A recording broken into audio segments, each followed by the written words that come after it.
have Ariella Steinreich on the phone, well, on Zoom, with Steinreich Communications, and she's the head of the Israel-U.A.E section for the company. And we have her on for a really timely reason because, well, we're in PR, so we've got to be timely. And the reason is that the UAE and Israel just signed a normalization agreement. And so first we want to talk to Ariella about what does that mean, especially normalization, not quite sure. And then what does that mean for her business?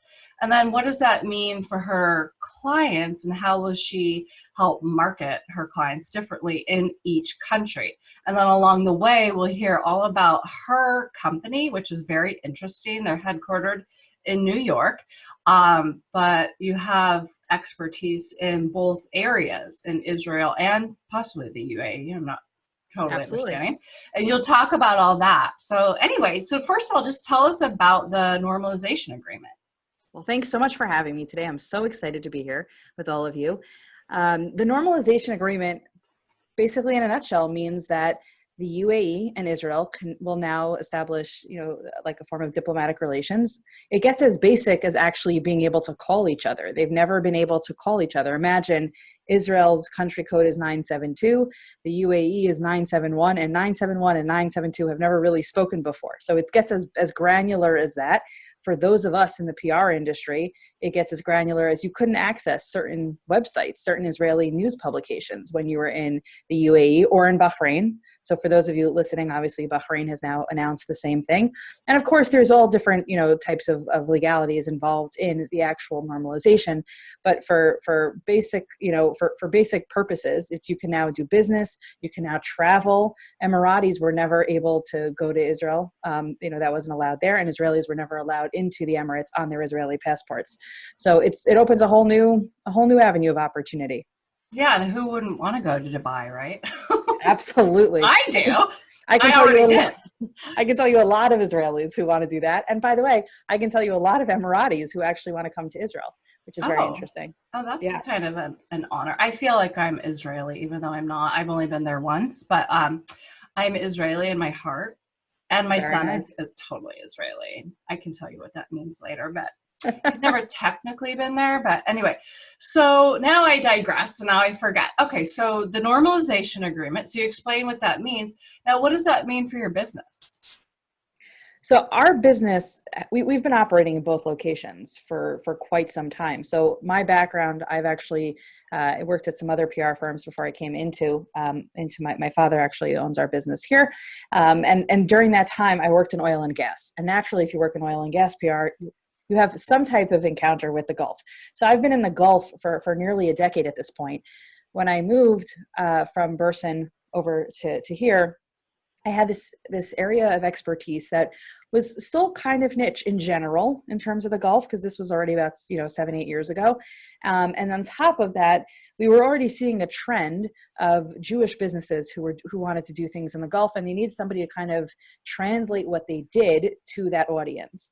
So we've been working in the Gulf already in the Jewish space in that arena for 6 years. November will be 6 years.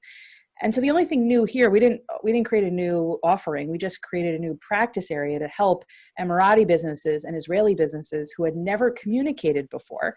Now, all of a sudden, they have this new market that they can access. And they realized, oh no, how do I do that? And that's where we were able to help. How do you sell your product, your service to a consumer you've never met nor spoken to in the past? Okay.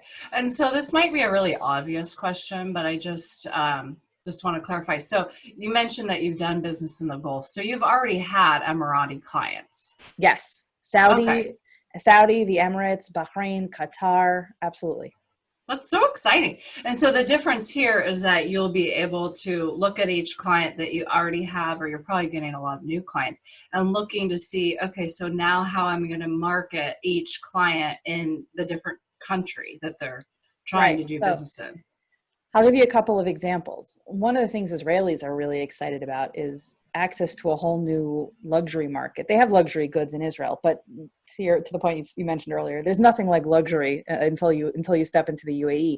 We have a ton of UAE fashion brands that have reached out in the last couple of days, home decor, home furnishings. Our firm is very big in the home furnishing space. So we're known in that space. And now there's these Gulf companies, not even just the UAE, but, who have bigger presence in the UAE, who now want to access Israel via their UAE, option. So that's definitely a big one. And on the Gulf side, they definitely want access to Israeli technology and healthcare are two of the big things we're hearing there as well.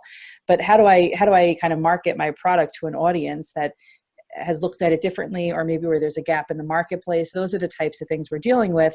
And also very just fundamentally, how do I communicate with them? There are certain ways of working that are very different between the two. There's a joke in Hebrew, that there's no word that says that's wait in Hebrew, because Israelis don't wait. They just, they follow up very quickly. Oh, And maybe wait, I always thought I was a New Yorker, but I mean, I'm not, but oh, that does make sense that I am Israeli, actually. Okay. That's definitely an Israeli trait. That's go now. Exactly. That's like the joke. Now, the flip is in the Gulf, not even just the Emirates. If you follow up too quickly, they think you're trying to pull one over on them. So an Israeli thinking they're doing their normal due diligence and following up on an opportunity is actually scaring off an Emirati. So they're losing the business opportunity because they didn't know how to communicate with them to begin with. So there's a little bit of studying up that people have to do. And so in addition to the regular PR work that we're doing, one of the requests we're getting is, the same way you do media training. One of the things that we're being asked to do is what I'm going to call kind of culture training in the other culture. And that's become huge for us in the last 2 weeks. That is so fascinating. I Yeah. love that. Yeah, I loved, anyway, I was a realtor for a minute, and I had a kind of a mentor who was from the Middle East, and he told me about negotiating. And he said, you always have to let them win, right? So in the US, we negotiate maybe 2 times, okay? Like in a house purchase or whatever. Like, I'm going to give you a different price, and then you're going to maybe alter that price, and then I will probably come back and say, okay.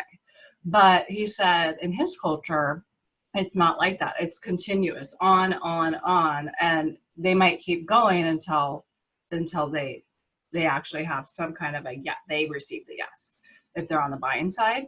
So I just thought, oh, this is just really good to know, because in the US, I would think that was just maybe obnoxious. Well, I think you bring up a good point. Even the prospecting part of the business is so incredibly different. In the US, very often, let's say a brand comes to you with an issue that they need you to help them solve, right? So it's a very simple thing. You can identify what's the problem.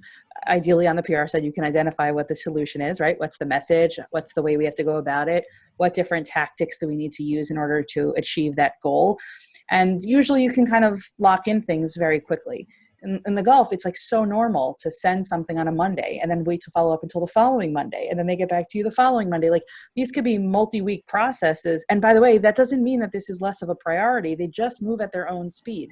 And so, anybody who does business in any market has to learn those cultural nuances. And I think for Israel, it's going to be quite a learning curve, because whereas the Gulf might be a little bit slower to respond on certain things, Israel's a little bit too quick to respond on certain things. So the delta between the two is going to make for quite an interesting experience.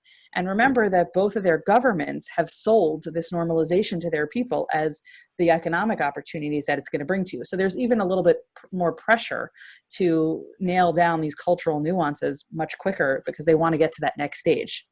Yeah, well, I have 2 questions there, but so number one, so when you're talking about your follow-up style in different countries, I assume you also do that for press. It's like you're going to wait, if you're following up for press in the UAE, you will wait a week, versus in Israel, it'll be a couple days later. Is that also the case? I would actually, no, it's interesting you bring it up. I think the press in the UAE and honestly in the Gulf more broadly, I work with the press in Saudi Arabia a lot, because what's interesting is a lot of the Saudi press is actually read in the Emirates. So the media market in the Emirates is not just the immediate, UAE, but you also do tap into Saudi more than you would tap into Bahrain, but Saudi is definitely part of it. They're used to working with foreigners, both brands, even other media. A lot of the foreign bureaus, they'll do joint pieces, right, with other ones. So no, I think that they get back pretty quickly. But what's funny is that most of the pitching, once you get past the initial stage, when it's in an email, most of it at this point is just over WhatsApp. They're very much a WhatsApp culture in the Gulf. So you have to kind of get past, like, they have to know that you're legit and that you have, real resources and real sources for them. But once that happens, it's very off. I had this today, actually. Emirates Airlines just announced that they're going to now have a kosher commissary, which is a big deal for anybody who travels to the Gulf like myself, and keeps kosher, because you never could get kosher food on the outbound flight leaving Dubai or leaving Abu Dhabi. And 15 hours is pretty long, especially when you can't pick up a snack at the airport either. So that was huge. That was a huge thing. And I got up around 5 a.m. this morning, and my WhatsApp was, beeping, beeping, beeping. But it was all these people saying, do you have somebody who could talk about this, that, or the other? They kind of don't want to waste their time with the email. It's just straight ahead. Let's go straight to WhatsApp. So that's, I think, a difference here. If you WhatsApp the journalists, in some cases, that would be a little too pushy. Yeah, and it's interesting just on the PR side, because I think organization and filing could be hard with that when you're trying to organize all your clients. So it's like, once they're going to work on something, they're going to do it now. But you're talking about really timely things. And so you might only have, well, not only, but you probably have a lot of timely clients. You're doing a lot of Yeah, a lot of the stuff we do is very timely in the Gulf, because in many cases, the Gulf is just a very timely environment. Things tend to move when it's that. Whether, by the way, whether it's even oil and gas pricing and things, that it could be something like, kosher food. It could be like the Abu Dhabi announcement last week about hotels. It tends to move a little bit quicker. But I think the other thing is, because they're so used to working with people on different time zones, they know that by the time I get in the morning, I'm going to have a whole bunch of emails. It just makes sense to just text me directly. And so, you know what, it works. It works. Sometimes it's overwhelming. I won't deny that, but it works. Mm-hmm. So then I do want to get into your background and your history and how Sure. you found yourself in this really unique niche. But I first want to ask, just when you're kind of getting into the psychology of marketing, I just have to say that not everybody is excited about the normalization. And so Hmm. what does that mean? How will that change your marketing in different countries, if it does at all?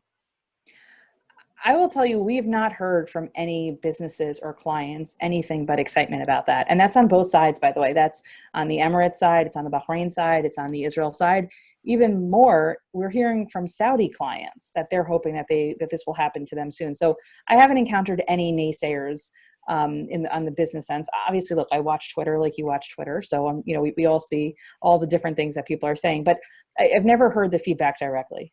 Oh, good. So it's just kind of noise sometimes, but Right. And by the way, even more so, I can tell you we were just talking about this, every single day we get dozens of calls. Can we schedule a new business meeting? Almost half my day, sometimes it feels like it's these new business meetings. I think there's a lot of excitement about it. A lot of good. excitement. Yeah. Yeah. Okay.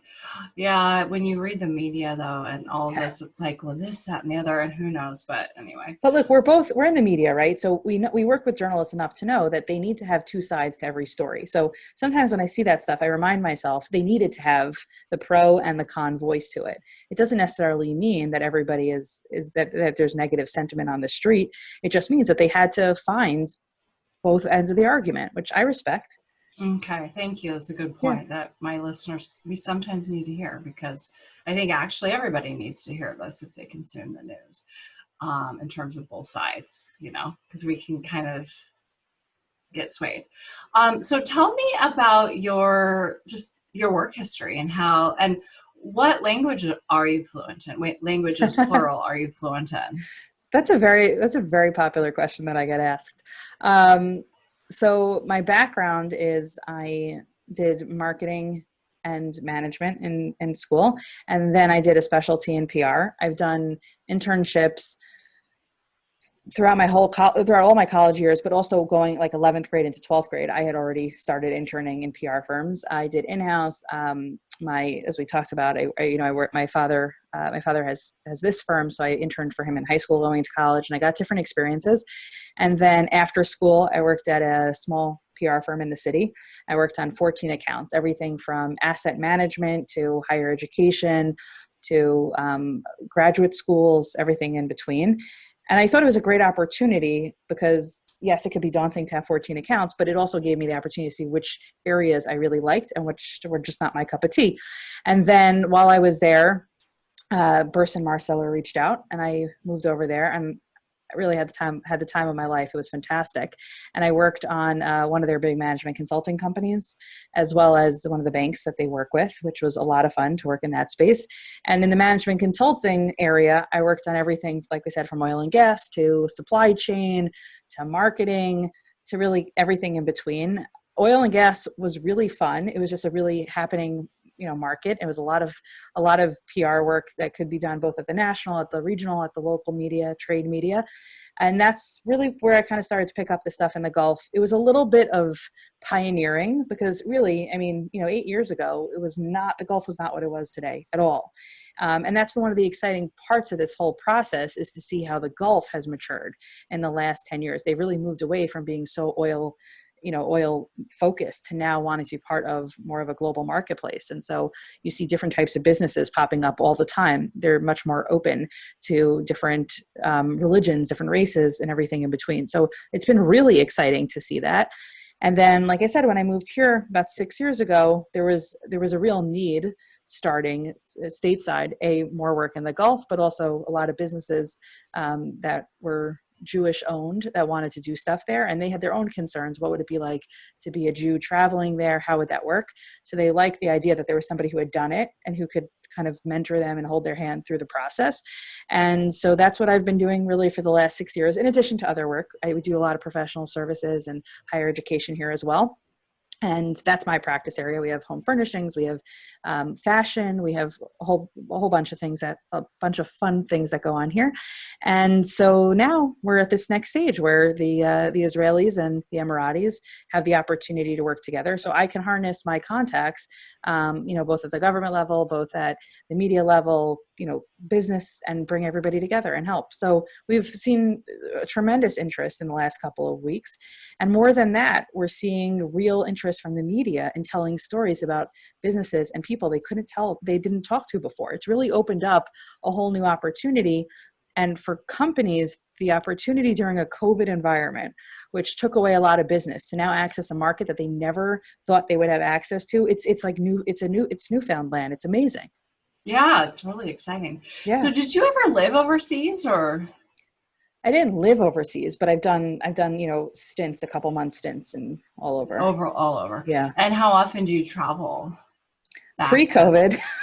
Oh, right. I forgot. My joke is I've never spent this much time in my apartment in Manhattan, but before COVID, usually I was overseas, like once a month between October and April, because obviously when it gets really hot there in the summer, they're not even there. Everybody leaves. They go to the UK, they come here, etc. So it was really, those were kind of the peak times. Although in the summer, that would be when I would spend a lot of time in Israel with our clients there, because the fall with the Jewish holidays gets very quiet there. So they were a little bit on a different cycle.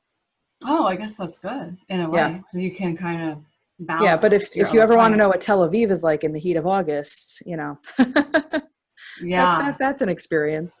Yeah, well, at least the Med's right there. You can just pop right in. That's true. So that was my favorite city, by the way. And I keep dreaming about moving there now. But it's interesting that you are in partnership with your father, and you worked at different agencies before you joined his firm. So I'm wondering if that was kind of a direct order from him to go get other experience elsewhere, or is that what you wanted to do, or both? So just to clarify that point, I'm not in a partnership with him. He's fully the CEO. I came in at a director level, actually, as a media director, focusing on kind of crisis PR and high level media hits for clients. And then I took over our corporate practice a couple of years later. And then after a few years, I moved into this role. But it's not a partnership. He gets the credit. He built an amazing firm, which I'm privileged to work for, and I'm privileged to work with my father, which is very exciting. In terms of what the plan was, I think we were both on the same page about this. I really wanted experience elsewhere. I've always been a big believer that mentorship is something you can't buy. I've never taken a job for the money. I've always taken it for the mentors. To this day, I'm friends with my mentors from high school, when I even was in 11th grade. That mentor is somebody I still consult with when I have questions. And so I always wanted that experience, because I think when you have different experiences and you work with different people, it makes you a better person because it helps you to look at a problem from different angles to find the best solution. So I've always looked at it as the opportunity to try different things, to learn from different people, and then to bring that ultimately back here. Probably the original plan in my head, at least, probably would have been to come back a little bit later, but I was privileged to be honored by Burson and nominated for the PR Week Young Professionals of the Year Award, and I was named a finalist. And all of a sudden, the floodgates opened up. Everybody was reaching out and saying, "Oh, come here, come here." And I'm blessed to have a parent in the industry. And I remember saying to my father, I don't know, I feel like I never thought I would leave, but there's clearly some sign because everybody's reaching out. And so he said, what about coming here and helping to build something that that you have a little bit more control of forming. And that was an interesting idea. And I did it, and I haven't looked back since. Oh, he was like, this was all part of the master plan. I'm going to grab her away from the competitors. Well, And look, it worked. That's Because true. I just have to add, I have talking points as a PR person. And sometimes my job is to fuel my people with their talking points. And it looks like online I saw that you have the most Jewish and Israeli clients, of a PR firm headquartered in the US? So we have the most the most amount of Jewish clients in the United States, but that actually is not the majority of our business. The majority of the business is home furnishings, and then obviously a smattering of different groups. But yes, we happen to be the largest in that area, and then we are the largest global agency with a wholly owned office in Israel. So many agencies, probably because of some of the Middle East politics, that's probably the case. They'll partner with with a company on the ground in Tel Aviv or in the UAE or anywhere in the Gulf. And so it won't be a wholly owned office. So actually, as of today, we are the only global agency with a wholly owned office in Tel Aviv who will now have a presence in the UAE, which is really very exciting. Yeah, that is Yeah. exciting. I'm excited for you guys. Thank So, you. is there anything that I didn't ask that I should have in terms of just like, marketing in different countries, and even how marketing in the two countries totally differs from what you would even be doing in the States? I don't know but Well, we kind of yeah, talked listen, about that, but marketing and doing PR in those countries is different because the media has different expectations, right? Even by the way, the Emirates versus Bahrain, there are more journalists in the Emirates than there is in Bahrain. It's very limited media in Bahrain. It's limited media in Saudi Arabia even, but Saudi definitely has more than Bahrain. But the UAE probably has the most amount of foreign journalists than any other country in the Gulf. So that's definitely number one.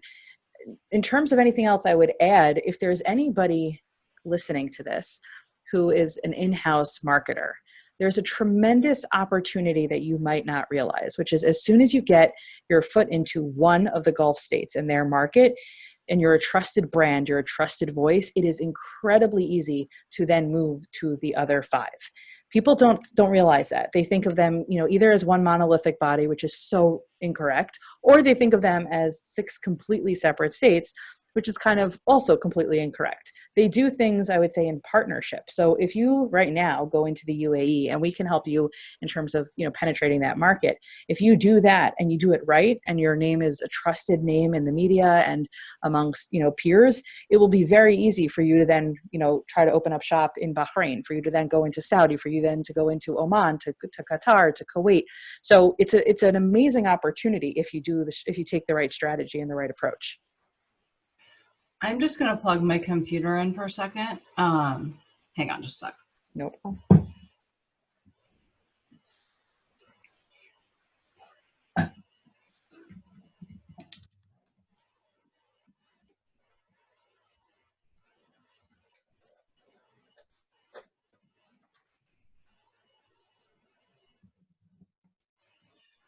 Thank you. We'll cut that part out. No problem. So let's see. I was like, where was I?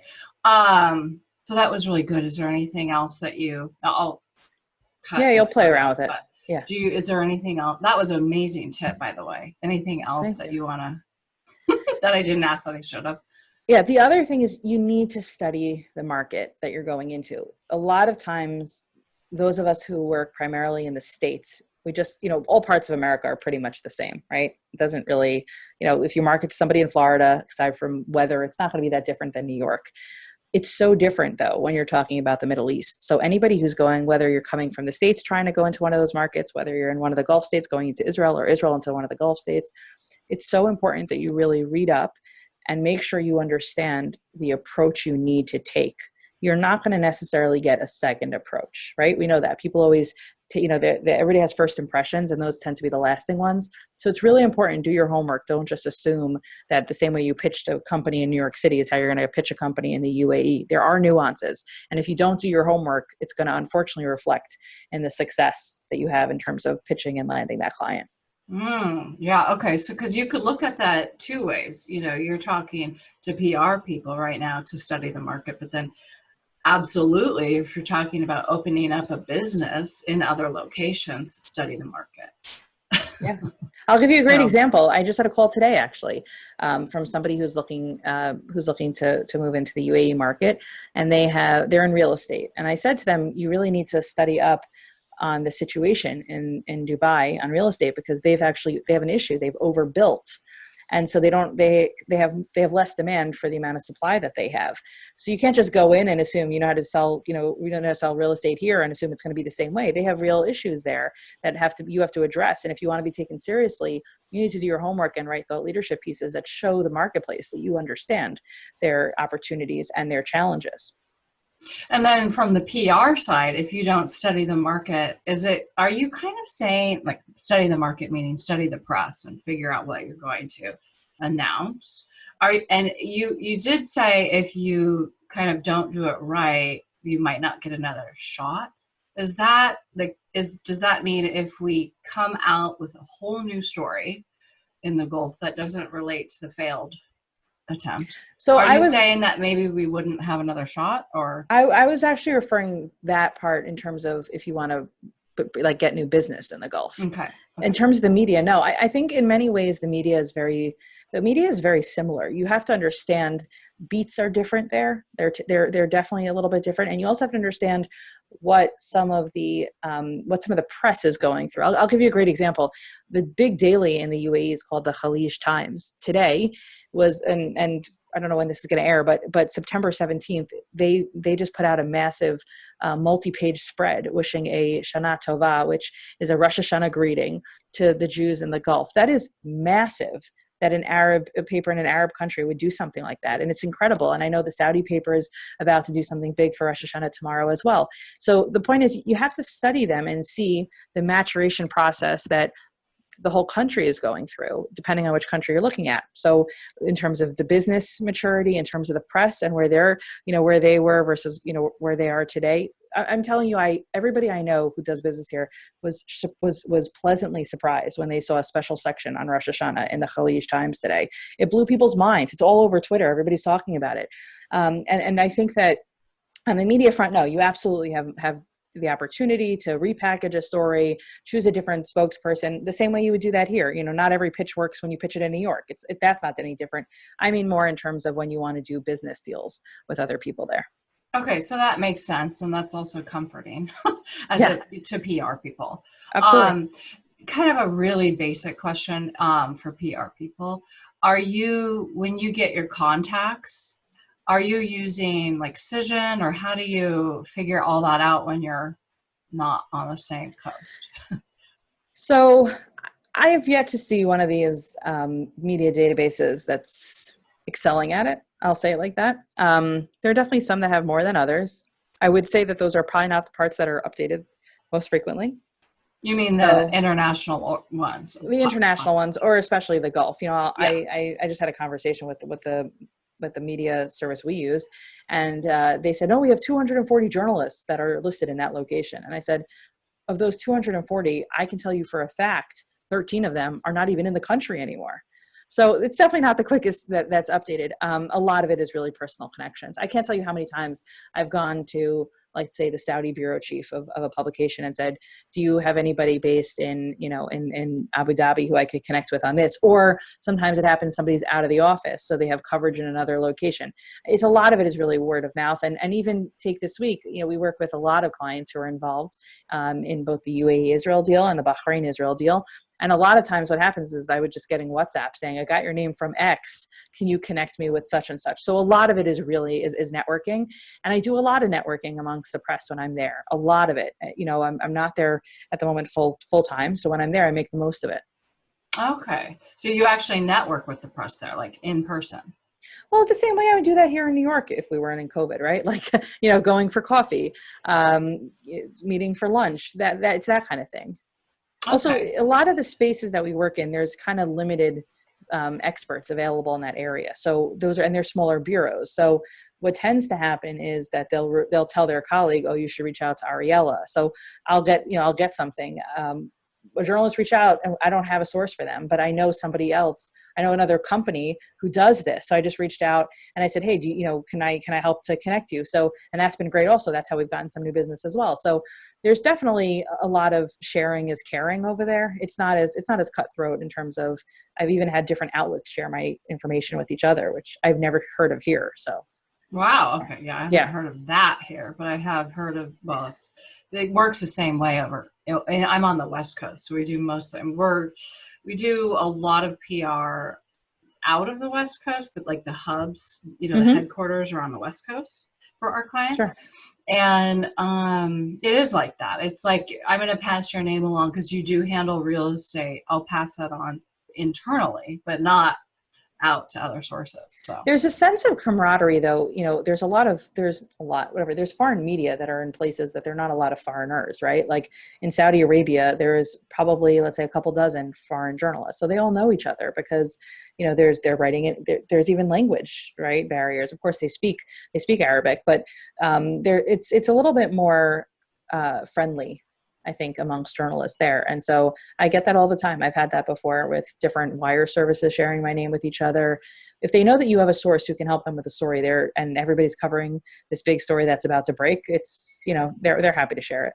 Well, and what you're doing is very unique. So it's not like there's a lot of people to choose from. Thank you. Yeah, it is unique and it's a load of fun.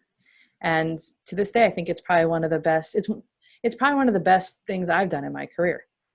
Because you really see an impact every day. I think all of the clients that we work with, we see an impact. But, what happened at the White House this week was because of direct work our clients have been doing. And 3 years ago, we all said we hoped it would happen, but we didn't know it was going to happen on September 15th of 2020. And every single day you open up a paper and you read what they're talking about in these Arab countries. And the fact that they're now talking about Israel, talking about Jewish leaders, that never happened 5 years ago. So there's something incredibly gratifying to go to sleep at night and say, I'm helping to change course. My team and my clients are helping to change the course and the rhetoric that's going on. And it's really humbling.